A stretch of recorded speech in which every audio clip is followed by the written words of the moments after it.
أعوذ بالله من الشيطان الرجيم بسم الله الرحمن الرحيم استغفر لهم أو لا تستغفر لهم إن تستغفر لهم 70 مرة فلا يغفر الله لهم ذلك بأنهم كفروا بالله ورسوله والله لا يهدي القوم الفاسقين। শুরুতে সেই মহান আল্লাহ তাআলার শুকরিয়া আদায় করি, দিনের অপার অনুগ্রহে আমি আপনাদের সামনে আজকে একটা ভিডিও দিব, যেটা এই ভিডিওতে থাকবে যে রাসূল সাল্লাল্লাহু আলাইহি সাল্লাম সুপারিশ করলেই কি জান্নাত পাওয়া যাবে আর আল্লাহ তা কবুল করবেন। আমাদের সবাই আমরা ধারণা করি রাসূল সাল্লাল্লাহু আলাইহি সাল্লাম যদি কাউকে সুপারিশ করে তার জান্নাত সুনিশ্চিত, এটাই মনে করি। আমি আজকে আপনাদের সামনে আমি সেই কথাগুলো সম্পর্কে যে রাসূল সাল্লাল্লাহু আলাইহি সাল্লাম সুপারিশ করলেই কি আল্লাহ মাফ করেন, এই জিনিসটা আপনাদের বোঝানোর চেষ্টা করব। আমি যে আয়াতটা পেশ করলাম সূরা তাওবার ৮০ নম্বর আয়াত, এখানে আল্লাহ বলতেছেন, হে রাসূল তুমি তার জন্য ক্ষমা প্রার্থনা করো আর নাই করো একই কথা। তুমি যদি ৭৬ বার তার জন্য ক্ষমা প্রার্থনা করো, আমি আল্লাহ তাকে ক্ষমা করব না। তাহলে এই আয়াত দিয়ে কি বোঝা যাচ্ছে? যে রাসূল দোয়া করলেই কবুল আল্লাহ করবে না। ৭৬ বারও যদি রাসূল তার জন্য ক্ষমা প্রার্থনা করে আল্লাহর কাছে, আল্লাহ বলছে আমি তোমার দোয়া কবুল করব না। কারণ হলো আপনি সারা জীবন আল্লাহ রসুলের বিরোধিতা করেছেন, আল্লাহর হুকুম বাস্তবায়ন হোক বিরোধিতা করেছেন, আল্লাহর আইনে দেশ পরিচালিত হোক বিরোধিতা করেছেন, আল্লাহর আইনে বিচার দেশে আসুক আপনি বিরোধিতা করেছেন, এদেশে অন্যায়ের বিচার হোক এবং আসুক আল্লাহর আইনে বিচার করতে হবে, আপনি এই কথাকে অস্বীকার করেছেন। সুদ ঘুষ মদ জুয়া জারি রেখেছেন, তাদের পক্ষে সমর্থন করেছেন। যারা অন্যায় অনাচার কাজ করে তাদের পক্ষে সমর্থন করেছেন। তো আপনি নামাজ পড়েছেন, রোজা করেছেন, এ কথা ঠিক, কিন্তু আপনার কর্মকাণ্ড ছিল সম্পূর্ণ আল্লাহ হুকুমের বাইরে, আল্লাহর আইনের বিপক্ষে। তো এই আয়াতটি সূরা তাওবার ৮০ নম্বর আয়াতটি এটা নাজেল হয়েছে ৯ম হিজরিতে আব্দুল্লাহ বিন উবাইয়ের কর্মকাণ্ডের উপর। যখন তিনি মারা গিয়েছিলেন, রাসূল সাল্লাল্লাহু আলাইহি সাল্লাম তার জন্য জানাজা পড়াইলেন, তার জন্য মাগফিরাতের দোয়া করলেন, কিন্তু আল্লাহ তাকে বললেন, রসুলকে বললেন, তুমি দোয়া করো আর না করো কিচ্ছু লাভ হবে না। এই সমস্ত লোকদের জন্য দোয়া করো আর না করো কোনো লাভ হবে না। সারা জীবন আল্লাহ এবং রসুলের বিরোধিতা করেছে আর সে মারা গেছে, আর আপনি তার জন্য দোয়া করবেন, এটা হবে না, এটা হবে না। দুনিয়া থাকতে সে নিজে কিছু করে নাই, আর আপনি কিছু করে নাই বলে নয়, নামাজুল্লাহ সব কিছু করেছে, কিছু হুকুম মানছে, কিছু হুকুম মানে নেই। এই ধরনের লোকগুলাকে আপনি সুপারিশ করবেন, আমি আল্লাহ গ্রহণ করব না। তাহলে আমি আরো একটু পিছনে গেলাম, মক্কাতে গেলাম, হিজরতের পূর্বের ঘটনা কিছু বলি আপনাদের সামনে। আবু তালিব ছিল রসুলের চাচা।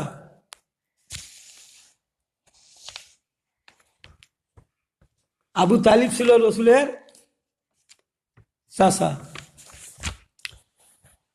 তিনি ১০ম হিজরির রজব মাসে ইন্তেকাল করেন।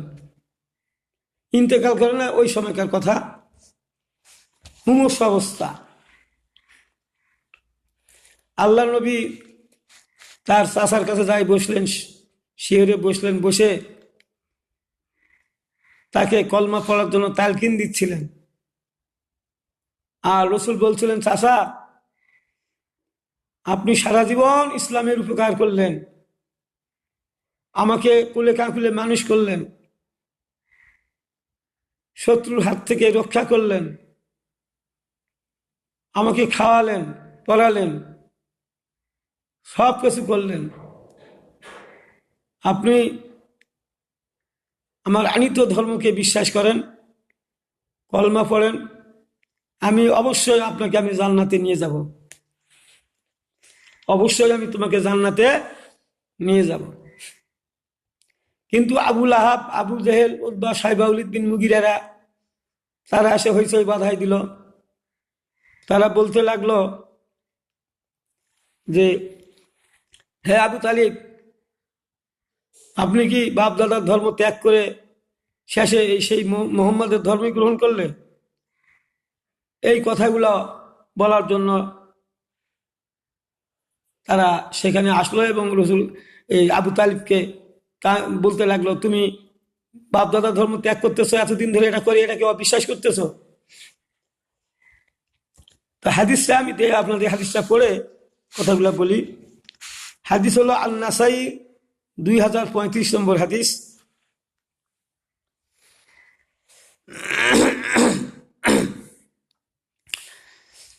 সাইদ এর পিতা মুসায়ব রাদিয়াল্লাহু আনহু থেকে বর্ণিত, তিনি বলেন, যখন আবু তালিবের মৃত্যু উপস্থিত হলো তখন রাসূল সাল্লাল্লাহু আলাইহি সাল্লাম তার কাছে আসলেন এবং সে সময় তার সামনে আবু জাহল এবং আব্দুল্লাহ ইবনে আবু উমাইয়া ছিল। তিনি বললেন, হে চাচা, জানো, আপনি একবার বলুন লা ইলাহা ইল্লাল্লাহ, আমি আপনার জন্য তাই নিয়ে আল্লাহর দরবারে যথাসাধ্য চেষ্টা চালাবো, সুপারিশ করব। তখন আবু জাহল এবং উমাইয়া বলল, হে আবু তালিব, আপনি কি আব্দুল মুত্তালিবের ধর্ম থেকে ফিরে যাবেন? তারা সর্বক্ষণ এই কথা বলতে থাকলো। শেষ পর্যন্ত তার মুখ দিয়ে শেষ শব্দ যা বের হয়েছিল, আমি আব্দুল মুত্তালিবের ধর্মে থেকেই মৃত্যুবরণ করছি।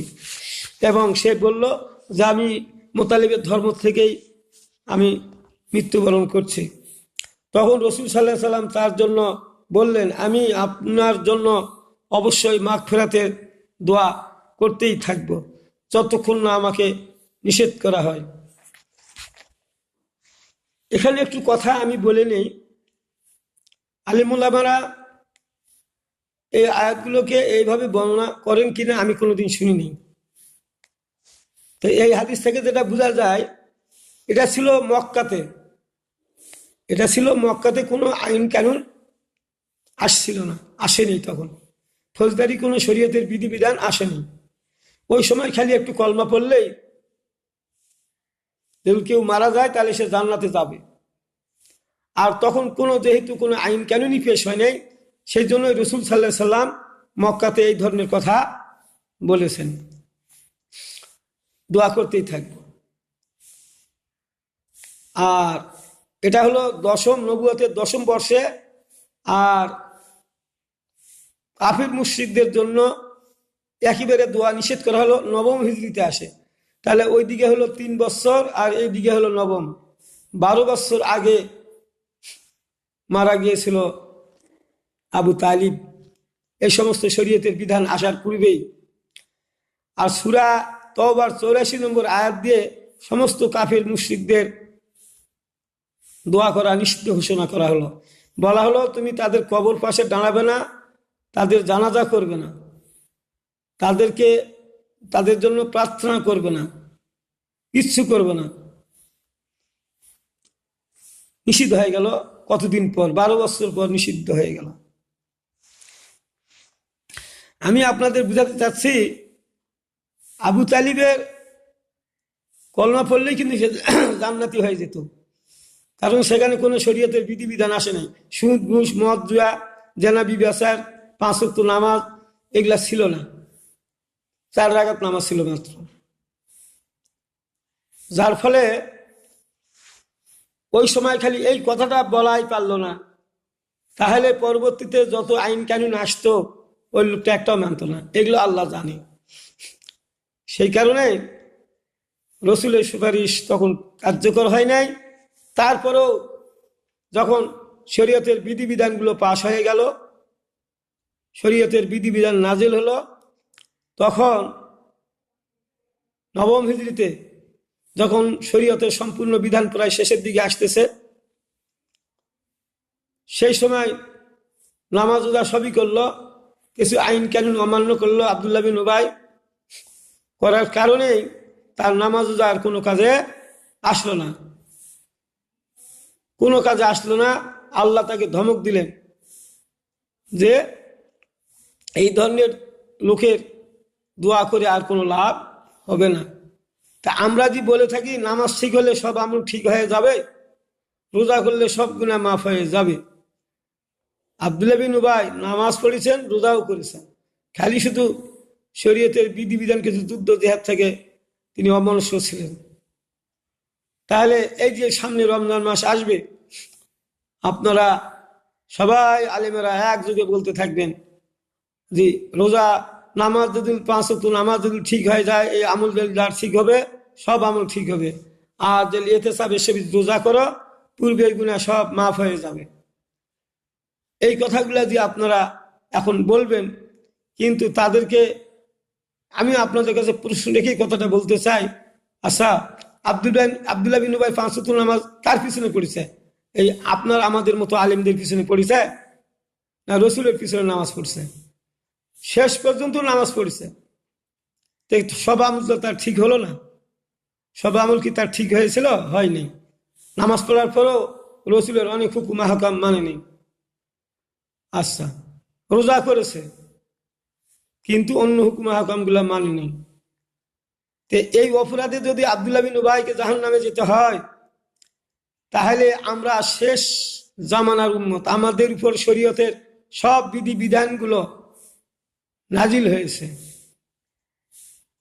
আর এই শরীয়তের বিধিবিধান গুলো না মানার কারণে নামাজ রোজা করার পরেও আব্দুল্লাহ বিন উবাই জাহান্নামে যাচ্ছে। আপনারা এই যে সামনে রমজান মাস আসবে, আপনারা এইভাবে মানুষকে তালকিন দেন, যার ফলেই মানুষগুলো বহু দলে বিভক্ত হয়ে পড়ল। আর এই সমস্ত নামাজিদের যখন রসুল সুপারিশ করবে, সূরা মুদাসসিরের মধ্যে বোধহয় কথাটা আছে, ফামা তানফাউ শাফাতু শাফিন। আর যখন এদেরকে সুপারিশ করবে, এদের জন্য যারা নামাজ রোজা ছাড়া আর অন্য হুকুম হাকাম মানে না, হে রসুল তুমি সুপারিশ করবে, তাদের কোনো উপকারে আসবে না। রসুল সুপারিশ করবে ঠিক, কিন্তু এইটা তাদের কোনো উপকারে আসবে না, যারা শুধু নামাজ রোজা করেছে, অন্য হুকুম হাকাম গুলো মানে নেই, বিরোধিতা করেছে।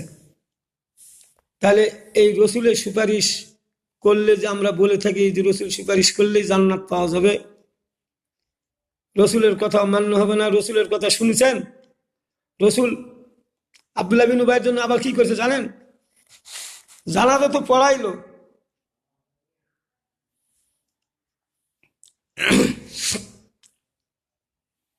আচ্ছা,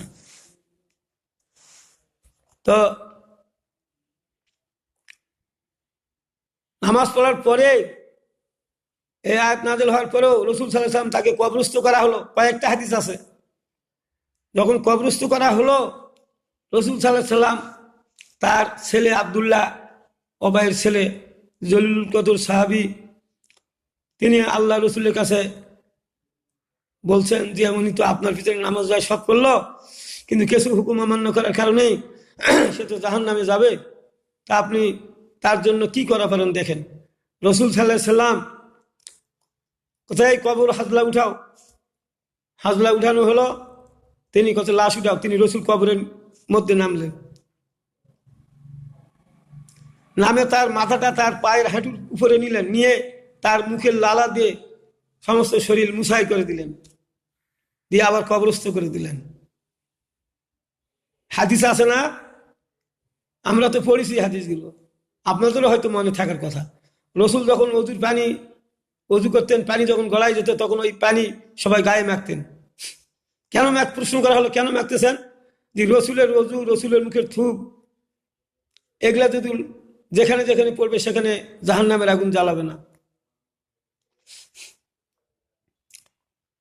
তো রসুল সাল্লাল্লাহু আলাইহি সাল্লাম মুখে লালা দিলেন আব্দুল্লাহ ইবনে উবাইকে, তারপরে সে জাহান্নামে যাবে, তাকে জ্বালিয়ে ছারখার করবে।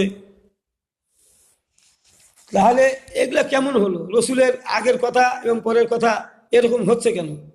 আপনারা তাহলে কি রসুলের কথা তাহলে ভুল বলছেন? না, একটাও ভুল বলেনি। বুঝার ভুল করলে আপনারা বিপদে পড়বেন, এইভাবে বুঝতেন। আল্লাহ তাআলা তার কোরআনটাকে ধীরে ধীরে নাজিল করেছেন, ধীরে ধীরে আইন শরীয়তের বিধানগুলো এসেছে, একবারে নাজিল হয়নি। এই জন্য যখন যে আইন পাশ হয়েছে তখন থেকে সে আইন আমাদের উপর ফরজ হয়েছে, এটা মানতে হবে। অমান্য করলে মুনাফিক হয়ে যেতে হবে। এই জন্যই ধীরে ধীরে আইনগুলো আসার পরে আগের হাদিসে আসছে, আগের যে আয়াতগুলো নাজিল হয়েছিল ওই আয়াতগুলার কিছু কিছু আয়াত মানসুখ হয়ে গেছে, কার্যক্রম স্থগিত হয়ে গেছে। ওগুলা হবে না, এখন পরেরটা শুনতে হবে। পরে যে আইনগুলো আসলো এই আইনগুলা মানতে হবে। পরের আইনগুলো না মানলে মুনাফিক হতে হবে। এই জন্য কিছু কথা যোগ হওয়ার ফলে কিছু কথা মাইনাস হয়ে গেছে। একটা হাদিস তো আছে, হাদিসটা তো আজকে দিব না, আমি অন্যদিন দিয়েছি, আর আজকে দিব না, ভিডিও বড় হয়ে যাবে। তো আমি আপনাদের কাছে এখন বলতে চাচ্ছি যে রসুল সুপারিশ করলেও সুপারিশ ভাগ্যে জুটবে না, যদি যদি শরীয়তের যত বিধি বিধান রসুলের উপর পরবর্তীতে নাজিল হয়েছে সেগুলা সব না মেনে নিবে, অকুণ্ঠ চিন্তে, কোনো দ্বিধাদ্বন্দ্ব থাকবে না, অকুণ্ঠ চিত্তে মেনে না নিবে, ততক্ষণ তারা পূর্ণ ইমানদার হতে পারবে না। রসুলের উপর নাজিলকৃত আয়াত, একটি আয়াত কেউ অস্বীকার করলে সে জাহান্নামে আগুনে জ্বলবে, অস্বীকার করলে, যেটা মানি না। আর ওই কর্মকাণ্ড, ওই আয়াতের কর্মকাণ্ড কেউ বাস্তবায়ন করতে চাইলে সে যদি মুখে নাও বলে, কিন্তু যারা আল্লাহর বিধানের বিরোধিতা করে যারা প্রতিদ্বন্দ্বী হিসাবে কাজ করছে তাদের পক্ষে সমর্থন দেয়, তাহলেও তাদের একই অবস্থা হবে, আগুনে প্রজ্বলিত হবে। আল্লাহর আইনকে ভালো না লাগে, মানুষের তৈরি আইনকে যারা ভালো মনে করে আর তাদের পক্ষে যারা যায়, তারা নামাজি হোক, রোজা পড়ুক, যাই কিছু করুক না কেন, তাদের ভাগ্যে জান্নাত জুটবে না। তাহলে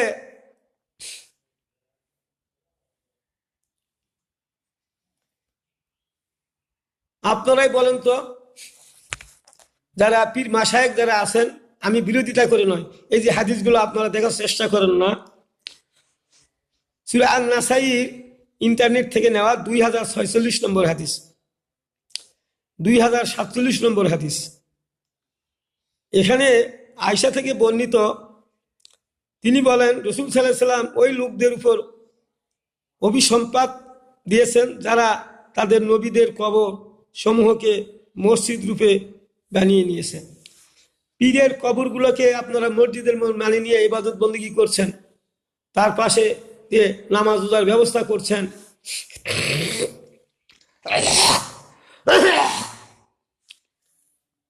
তাহলে আপনারা এই যে মানুষের কবর, রসুলের কবরেই যদি কেউ যায় এরকম করে, তাহলে অভিসম্পাদ তাদের জন্য, যাদেরকে অভিসম্পাদ দেওয়া হয় তারা কি জান্নাত পাবে নাকি? জান্নাত পাবে না। তো এখানে আমার যেটা কথা হলো সেটা হলো এই যে আপনারা পীরের কবরগুলোকে অত শান শওকতে সাজিয়েছেন কেন? আপনারা এই কবরগুলোকে এত শান শওকত করলেন কেন? আমি একটি কথা বলে শেষ করে দিচ্ছি, যে তাকওয়াবান হতে হবে আমাদেরকে। রমজানের রোজা আমাদেরকে তাকওয়াবান বানাবে। তা আপনি যে রোজা করেন তাকওয়াবান তো আপনি হবেন না, কারণ তাকওয়াবানের উদাহরণ কি দেওয়া হয়েছে জানেন? হাদিসে আসছে, একটা মাঠে চতুর্দিকে আবাদ ধান লাগানো হয়েছে, মাঝখানে একটু সামান্য জায়গা ফাঁকা আছে, সেখানে ঘাস হয়েছে, অনেক ঘাস জন্মিছে, এখন আপনি গরু ওখানে নিয়ে যায় দিবেন, দিলে তো গরুটা ঘাসটা খায় তো পেট ভরাবে, এটা তো সমস্যা নয়।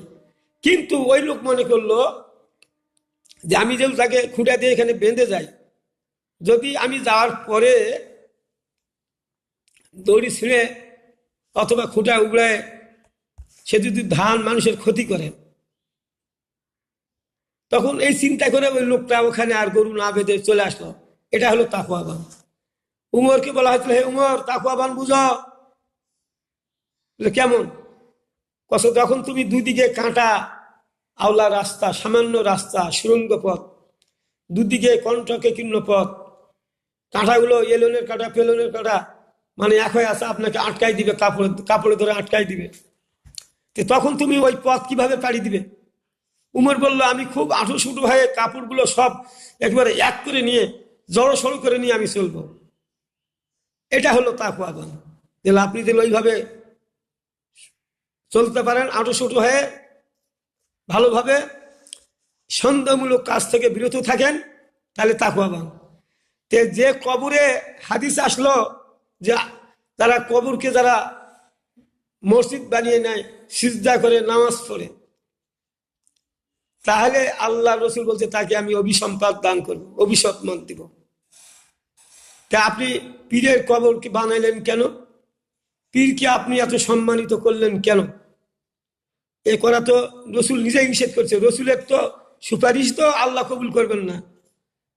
পীরদেরা জাহাজ নিয়ে উঠবে, এই কথাগুলো যারা বলে তাদের ইমান আছে? বলেন, ইমান আছে তাদের? জাহাজ নিয়ে উঠবে, এই কিসের জাহাজ? কোথায় জাহাজ তোর? আর জাহাজ তুমি পাবে কোথায়? মরা মানুষ তুমি কিয়ামতের ময়দানে উঠে তুমি জাহাজ কে তৈরি করে তোমাকে দিবে? কে তৈরি করে দিবে তোমাকে জাহাজ? আর ওই জাহাজ দিয়ে তুমি নিয়ে যাবে? এগুলা ভণ্ডামি কথা বলো কি জন্য? তো যাই হোক, আমি আপনাদের সামনে যেটা বুঝাতে চাচ্ছি যে রসুলের সুপারিশ যদি কবুল না হয়, পীর মাশায়েখদের সুপারিশ কোন কাজে আসবে বলেন? আমি এই ভিডিওটা আজকে দিলাম, এই ভিডিওটা আপনারা শেয়ার করবেন, সাবস্ক্রাইব করবেন, অন্যদেরকে শোনার ব্যবস্থা করে দিবেন।